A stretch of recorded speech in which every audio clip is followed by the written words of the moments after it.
ಮಲ್ಲಿಕಾರ್ಜುನ ಖರ್ಗೆ ಅವರು ಭಾಷಣ ಮಾಡಿರುವಂತಹ ಸ್ಥಳವನ್ನ ಶುದ್ಧೀಕರಣ ಮಾಡಿದ್ರು. ಹಾಗಾಗಿ ಆ ಶುದ್ಧೀಕರಣ ಮಾಡಿರುವಂತಹ ಆರೋಪವನ್ನ ಖಂಡಿಸಿ ಇದೀಗ ಪ್ರತಿಭಟನೆಯನ್ನ ಮಾಡಲಾಗ್ತಾ ಇದೆ. ಆ ಕುರಿತ ಬ್ರೇಕಿಂಗ್ ಅಪ್ಡೇಟ್ ಬರ್ತಾ ಇದೆ, ಬನ್ನಿ ನೋಡ್ತಾ ಹೋಗೋಣ.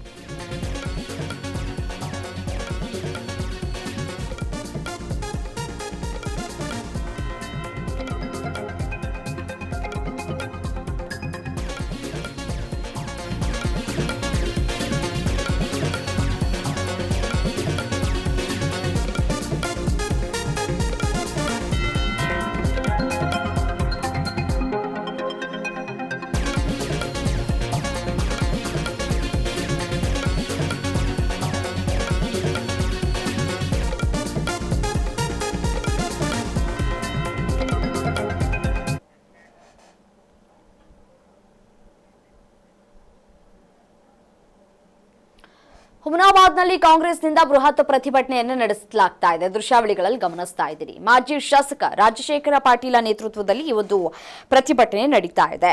ಕಾಂಗ್ರೆಸ್ ಮುಖಂಡರು, ಕಾರ್ಯಕರ್ತರು ಈ ಒಂದು ಪ್ರತಿಭಟನೆಯಲ್ಲಿ ಭಾಗಿಯಾಗಿದ್ದಾರೆ. ಶುದ್ಧೀಕರಣ ಘಟನೆಗೆ ಪ್ರತಿಭಟನಾಕಾರರಿಂದ ತೀವ್ರ ಆಕ್ರೋಶಗಳು ವ್ಯಕ್ತವಾಗ್ತಾ ಇದೆ. ಜಾತಿ ತಾರತಮ್ಯಕ್ಕೆ ಉತ್ತೇಜನವನ್ನ ನೀಡಲಾಗ್ತಾ ಇದೆ ಅಂತ ಹೇಳಿ ಆರೋಪವನ್ನ ಮಾಡಲಾಗಿದೆ. ಬಿಜೆಪಿ ಕೇಂದ್ರ ಸರ್ಕಾರದ ವಿರುದ್ಧ ಕಾಂಗ್ರೆಸ್ನ ಕಾರ್ಯಕರ್ತರು ಆಕ್ರೋಶವನ್ನ ವ್ಯಕ್ತಪಡಿಸ್ತಾ ಇದ್ದಾರೆ. ಇನ್ನು ನಾವು ಯಾವ ಕಾಲದಲ್ಲಿದ್ದೀವಿ ಅನ್ನೋದು ಗೊತ್ತಾಗ್ತಾ ಇಲ್ಲ. ಜಾತಿ ಆಧಾರದ ಮೇಲೆ ನೀವು ಚುನಾವಣೆಯನ್ನ ನಡೆಸ್ತೀರಿ. ಜಾತಿ ಆಧಾರದ ಮೇರೆಗೆ ನೀವು ಸ್ಥಾನಮಾನವನ್ನ ಕೊಡ್ತೀರಿ.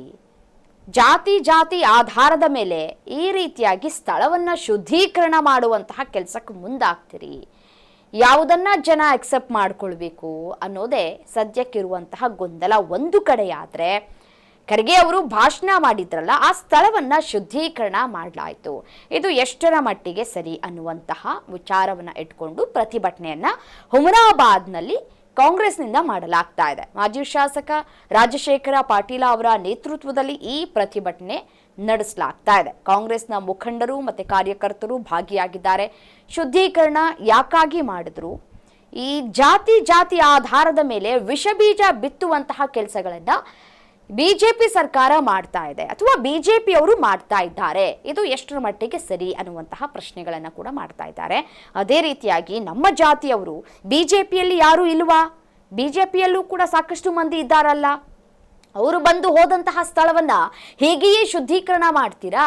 ಇದನ್ನೆಯ ನೀವು ಜನಸಾಮಾನ್ಯರಿಗೆ ಹೇಳ್ಕೊಡ್ತಾ ಇರುವಂತಹ ರೀತಿ ಅನ್ನುವಂತಹ ಪ್ರಶ್ನೆಯನ್ನ ಕಾರ್ಯಕರ್ತರು ಮಾಡ್ತಾ ಇದ್ದಾರೆ. ಶುದ್ಧೀಕರಣ ಘಟನೆಗೆ ಇದೀಗ ಆಕ್ರೋಶಗಳು ಕೂಡ ಹೆಚ್ಚಾಗ್ತಾ ಇದೆ. ಜಾತಿ ತಾರತಮ್ಯಕ್ಕೆ ಉತ್ತೇಜನವನ್ನ ನೀವು ಕೊಡ್ತಾ ಇದ್ದೀರಿ ಅನ್ನುವಂತಹ ಗಂಭೀರ ಆರೋಪವನ್ನ ಕೂಡ ಮಾಡ್ತಾ ಇದ್ದಾರೆ. ಬಿಜೆಪಿಯ ಕೇಂದ್ರ ಸರ್ಕಾರದ ವಿರುದ್ಧ ಇದೀಗ ಕಾಂಗ್ರೆಸ್ನ ಕಾರ್ಯಕರ್ತರು ಆಕ್ರೋಶವನ್ನ ವ್ಯಕ್ತಪಡಿಸ್ತಾ ಇದ್ದಾರೆ. ಹೀಗೆ ಜಾತಿಯ ಬಗ್ಗೆ ವಿಷ ಬೀಜ ಬಿತ್ತುವಂತಹ ಕೆಲಸವನ್ನ ಬಿಜೆಪಿಯ ನಾಯಕರು ಮಾಡ್ತಾ ಇದ್ದಾರೆ. ನಮ್ಮನ್ನ ಅಲ್ಲಗಳಿತಾ ಇದ್ದಾರೆ ಅಂತ ಹೇಳಿ ಆಕ್ರೋಶವನ್ನ ವ್ಯಕ್ತಪಡಿಸ್ತಾ ಇದ್ದಾರೆ.